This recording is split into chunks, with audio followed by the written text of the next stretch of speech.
grew in Second City, and maybe people at home don't know this, but with Chris Farley. And you've talked in the past about Lorne Michaels going there to see Chris Farley, and you just thought it was there to see him, not to see you.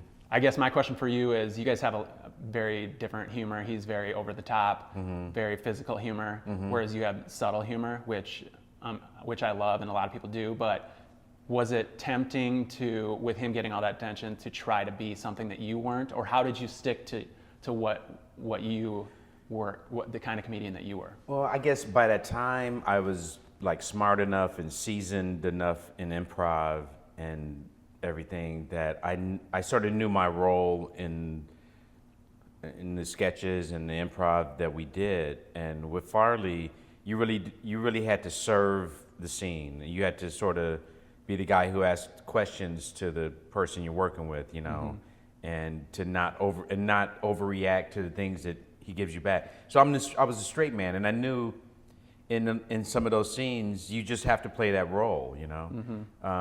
And I've never been tempted to go outside of doing. I've never been tempted to do things that I'm uncomfortable with.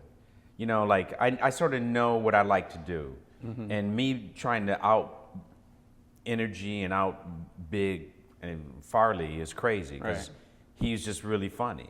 But I think people at SNL, and when they came to see me work, they realized that the job that I had to do is also hard to do, because you have to keep it moving.